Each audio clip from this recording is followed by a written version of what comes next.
And welcome back, everyone, to the week of Who Would Win. We're on the week of What If. I'll do my normal What If on Wednesday and Saturday. But we're in the week of Who Would Win. Every day of Who Would Win, leading up to the speed round, which will be, I think, Wednesday? Where do I have that listed? One second. Wednesday next week, yeah, because the end of the month is the end of the month is on a Tuesday. Sorry, no, actually, no, it'll be on Tuesday. I even wrote a little arrow in my book here. I have a day planner I write all the schedules on, but cramming all those verses suggestions in there, I can't literally, it just takes up the entirety of the day or entirety of that slot, and I still have to write something else in that slot. Anyway, so that being said, coming to us from, I believe it's Fan YouTube, we have who would win in a fight? Tiamat, the dragon deity, the chromatic, not metallic. No, is it chromatic? Oh crap! Is it chromatic or I think it's chromatic. The chromatics are the evil dragons based off the main colors. And I think it's chromatics. She's the chromatic deity. Progenitor, I believe, if I'm not mistaken, of them, and then Mumm, who is the main antagonist in the Thundercats. So I've done Mumm once or twice now. And I've done Tiamat once or twice now, but both are exceptionally powerful, spellcasters in their own right. Mumm is, the ancient evil. He is the main antagonist of the Thundercats, and he has nearly unlimited resources and magic, literally near unlimited. He also is capable of just instant knowledge of whatever he's kind of looking at. He has just wealths of knowledge under his tenure. He has a couple main weaknesses though, and I'm not specifying much because he can theoretically do just about anything because he's got that level of magic to him. But he's got a couple weaknesses, or a couple things. One weakness he no longer has is he can't see his own reflection or reverse to his weakened state. But he's long since lost that weakness. The other one, though, and this is something he just hasn't been able to get over yet, is he can't be outside of his pyramid. It can't be at his full power outside of his pyramid for too long. He's just got a time limit. Otherwise, he will struggle down and can actually be destroyed and killed. Within excess. See, because I believe it's the evil spirits or living spirits or whatever it's called, because of the nature of that, he can't actually die. I believe, as it's kind of stated, as long as evil exists, he persists. And not trying to make it rhyme, but he persists. It's kind of the idea of, and I know I keep calling it conceptual immortality, but it's true. It's conceptual immortality. If your immortality is tied to something existing, then there's several different types of it. There's a lich style where they have an object. I believe is their heart. I can't remember with liches. It's been a while since I've done DnD, but with liches, is their heart in hidden, and their name is hidden, but if you find the name in a lich, you can control the lich. I know that part of it. But point being is a certain item is what keeps them alive. If that item were to be destroyed, their immortality is taken away. But with other beings, for example, Death in Soul Eater, he is death. As long as the concept of death exists, he will stay alive. Because he is the personification of that.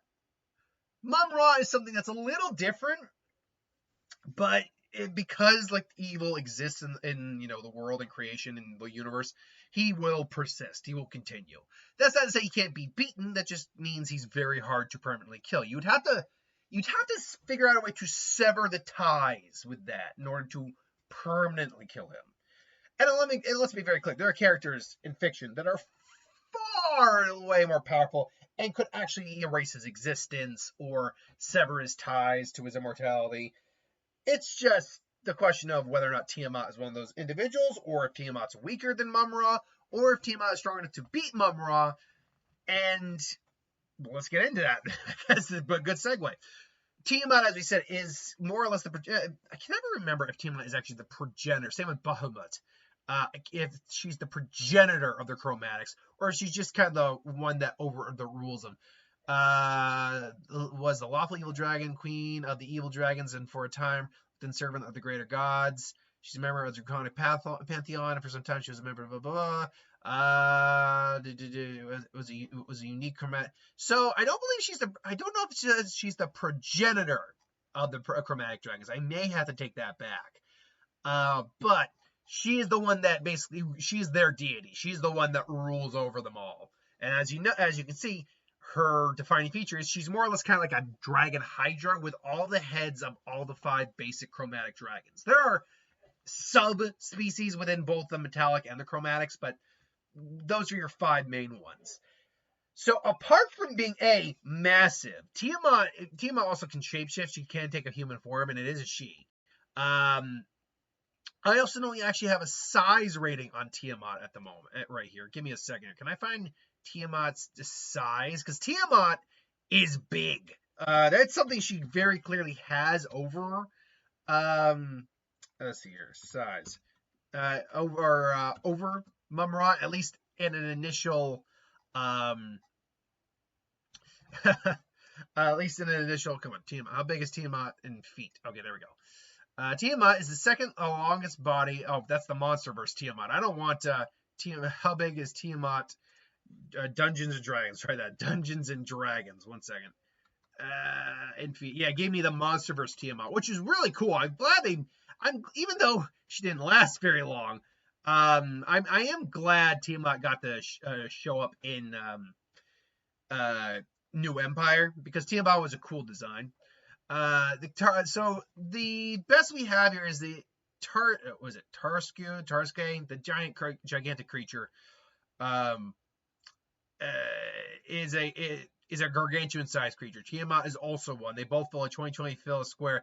The fact that Tiamat can bite or whip or tail whip farther doesn't mean she's bigger. It just can reach farther. Okay, but how big is she? I mean, it sounds like she is huge. Sounds like she's kind of a Godzilla-sized individual. Oh, hold on. Tiamat excels acid in a 100. Okay, it doesn't really. It doesn't give a lore size for Tiamat, but she's huge. Beyond that, she's also highly intelligent and manipulative. So is Mumm, to be fair. She has every breath weapon that each one of those dragons has. So she has the red dragon's fire, the blue dragon's lightning, the white dragon's ice. Technically speaking, both the green and the black have a type of acid. So I never understood what the real difference is, but they both kind of have an acid. I think the black dragon can do kind of a rot effect, if I remember correctly. But anyway, she has every breath weapon those dragons has. The heads can work in coordination with each other. She is a lesser deity, but she's still a deity. She's a god. And so she's also capable of spell casting on a grand scale that a lesser deity could do. So now the question just becomes, is that enough to overcome Mumm? So if this were to happen, Tiamat somehow winds up in the world of, Thundercats, and is a threat, like a straight out threat to Mumm-Ra's return, his rule, all that, Mumm would confront her. Now, despite all the knowledge he has, and he has a lot, I do not see him immediately having knowledge on her, because she's an anomaly. If it's not part of the natural order, I don't think he would necessarily have, or something that exists at least within his universe's natural order, even if it was like man-made or whatever.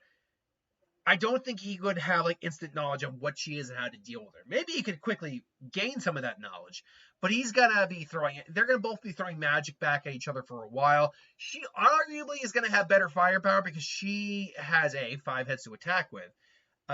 B, she has 5 heads to think with. But C, she's huge. So Mumm could definitely grow in size, and I'm pretty sure he has done that multiple times. But the amount of damage he's going to be taking is still going to be pretty bad.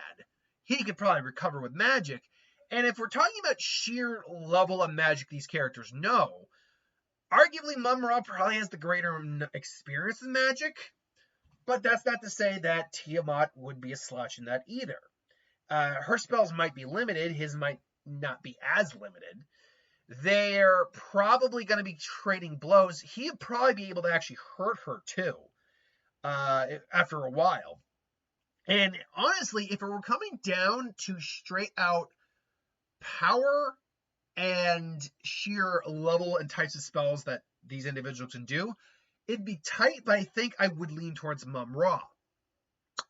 The problem is, unlike Tiamat, Mumm-Ra can't fight long term. He has to go back to his pyramid and recharge.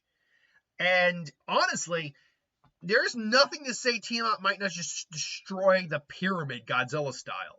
Like, there's no, unless the pyramid, now, I don't know if it's for certain if the pyramid is protected or not. It could be protected by some level of magic, which would make sense.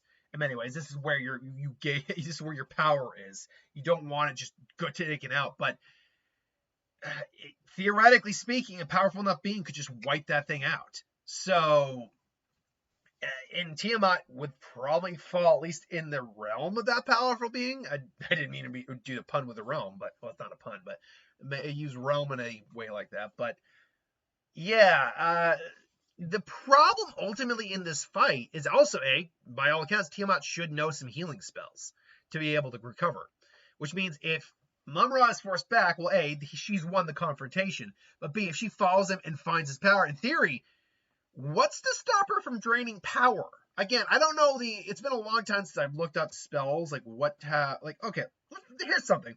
What spells can Tiamat learn? Because if she can learn any sort of,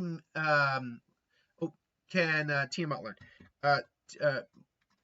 What spells does Tiamat know? Use. Okay, now, or have. Let's try have. All right, here we go. I got at least some. Okay, we got limited magical immunity. Okay, she's also got some limited magical immunity. Not, let's see here. Tiamat and God, she has a God form, so unless Tiamat wishes to be affected, she's immune to spells at 8th level or lower. Okay, so in context, I don't know what Mumm-Ra would be like in context, but in theory, a lot of what Mumm-Ra would use then wouldn't work on her just because she's got actual immunity. Discorporation? Fly. When she drops a 0 point hits to 0 points or dies, her body is destroyed, but her essence travels back to her. Interesting. So even similar to Mumm-Ra, she can't actually die. She has multi-attack thanks to her head. She has bite, frightful presence. Each creature that is aware they ought to make a wisdom, so she's got magical abilities in that sense. Claws and tail, magical weapons, and regeneration. This, I think, is the big thing here. Okay, magical weapons. Tiamat's magical attacks are magical multiple heads. So basically, every one of her dragon heads counts as a weapon. And then regeneration. She regains 30 hit points at the start of her turn. Oh, God. I think, I don't ever recall ever having to fight Tiamat in any game I ever did. Good thing, too, because gaining 30 points back at the beginning of her turn, obviously, if you're somehow fighting Tiamat, you better be dealing like 40 to 50 points of damage each hit, because otherwise, or as a group, you got to be collectively doing that. That way she's at least going down on hit points. But if she's in her God form, she's getting 50 hit points. So, yeah, Tiamat is a bad bitch. But this leads to the problem. Now that I've actually looked up a couple more spells now, I now know that she's got a certain level of immunity to magic, which now hinders Mumm-Ra's chances. I still think he's probably got the overall better, she's clearly got a better variety of magic, but the fact is she's immune to a portion of it. And if she's getting God form, then he's definitely she's going to be immune to nearly everything. Then you factor in a time limit, then you factor in regeneration. Now, the only thing that's not here is the ability to apparently absorb magic. That's the only thing I couldn't find. Let me ask. I'll finish out by asking that question. Can Tiamat absorb magic? Well, I went on cap lock, but absorb magic. There we go. Can she absorb magic? That's a good question. Tiamat has limited magical immunity unless she wishes to be affected. Okay, so doesn't seem like she can absorb magic or energy, at least in the traditional sense. So that at least means she's not going to be going to his pyramid and just siphoning off everything from that. That said, he walks out of the pyramid again. She just beats his ass back in there. Like I was honestly for initially before I even started the match leaning towards Mumm Ra. I was going like, well, yeah, he's got more power. He's honestly got more variety of magic, but more variety doesn't necessarily give you the edge when someone can just neg most of what you're throwing at them. So yeah, I guess I would go Tiamat in this fight. I am actually surprised. I was leaning more towards Mumm Ra, but I'm gonna go Tiamat in this fight. But this is just my opinion. Let me know in the comments below what you think. Do you agree, disagree, or do you think I'm full of crap? Let me know in the comments below. But until then, thanks for watching. I hope you enjoyed. I'm going to just pre-record my Who Would Win for tomorrow and my Lantern Corps, and I'll be happy to go on Wednesday for part 3 of the Danzo Naruto What If.